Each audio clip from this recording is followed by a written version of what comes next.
Hello everyone. आज हम structure of stamen and microsporangium in flowering plant के बारे में स्टडी करेंगे। तो स्टेमेन को जो है माइक्रोस्पोरोफिल भी कहा जाता है और स्टेमेन जो होता है ये एंड्रोसियम का यूनिट होता है। मतलब कि ये क्या होते हैं, मेल रिप्रोडक्टिव ऑर्गन होते हैं फ्लावर के। और एक स्टेमेन में जो होता है एंथर, कनेक्टिव और फिलामेंट जो होते हैं प्रेजेंट होते हैं। एंथर जो होता है ये स्टेमेन का फर्टाइल पार्ट होता है और इसमें जो होते हैं पॉलन ग्रेन प्रेजेंट होते हैं। कनेक्टिव जो होता है ये एंथर और फिलामेंट के बीच प्रेजेंट होता है जो स्टेराइल टिश्यूज के द्वारा बने होते हैं। स्टॉक जो होते हैं, फिलामेंट को जो है स्टेमेन का स्टॉक कहा जाता है।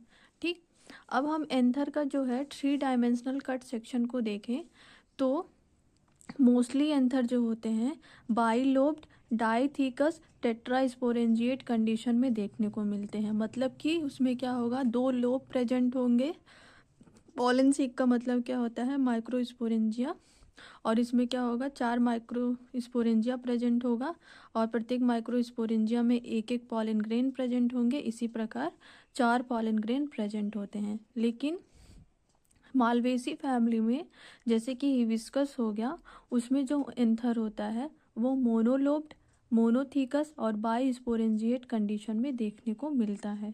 ठीक, अब हम जो है एंथर का क्या करेंगे, जब एंथर का ट्रांसवर्स सेक्शन काटा जाता है तो उसमें जो है epidermis, endothecium, sporogenous tissue, tapetum, middle layer और कनेक्टिव का फॉर्मेशन, कनेक्टिव लेयर जो होते हैं देखने को मिलती हैं। बट इन सब लेयर का फॉर्मेशन कैसे होता है, किस सेल के डिवीजन से होता है और जो होता है और इन सब लेयर का फंक्शन क्या होता है, इनके बारे में अब हम स्टडी करेंगे। तो सबसे पहले क्या होती है, यंग एंथर जो होती है वो mass of meristematic homogenous mass of meristematic cell के द्वारा बनी होती है जो एपिडर्मिस के द्वारा क्या होगी, सिंगल लेयर के द्वारा सराउंडेड होगी। उसके बाद क्या होता है कि इसकी हाइपोडर्मल सेल क्या करेगी, डिफ्रेंशिएट करेगी और जिसके पास वो लार्ज साइज की होती हैं और उसमें डेंस साइटोप्लाज्म प्रेजेंट होता है और ये चारों कॉर्नर पर प्लेट लाइक शेप में वर्टिकल रो में अरेंज हो जाती है जिसको हम आर्चिगोनियल सेल या आर्चिस्पोरियल सेल कहते हैं। अब ये आर्चिस्पोरियल सेल पेरिकनाइलल डिवीजन करेगी।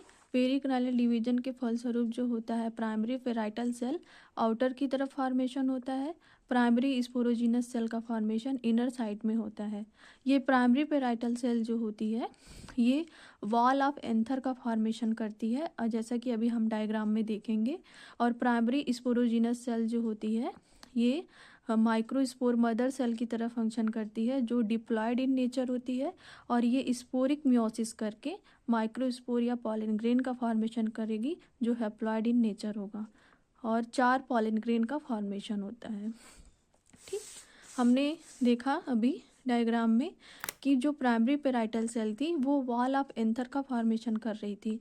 मतलब कि इसमें एपिडर्मिस, इंडोथीसियम, मिडिल लेयर और टैप्टम का फॉर्मेशन प्राइमरी पेराइटल सेल के डिवीजन के फलस्वरूप बना।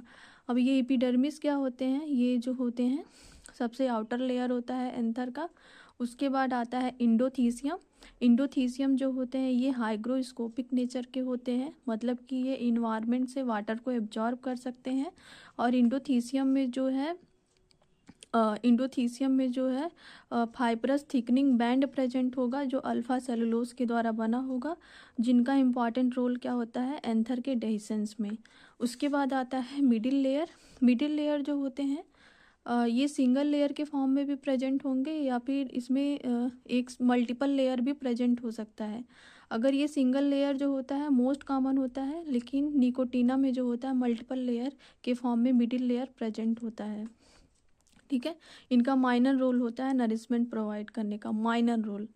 टैपिटम जो होता है ये मेजर नर्सिंग लेयर होता है, मतलब कि जो डेवलप कर रहा हमारा माइक्रोस्पोर है उसको नरिशमेंट प्रोवाइड करने का काम करता है टैपिटम।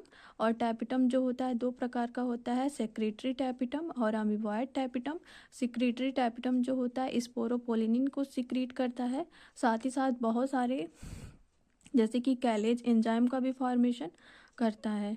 ठीक है, उसके बाद हमने देखा था कि प्राइमरी स्पोरोजिनस सेल क्या कर रही थी, वो माइक्रोस्पोर मदर सेल की तरह फंक्शन कर रही थी, जो डिप्लॉयड इन नेचर थी और स्पोरिक मियोसिस करके 4 माइक्रोस्पोर या 4 पॉलन ग्रेन का फॉर्मेशन कर रही थी।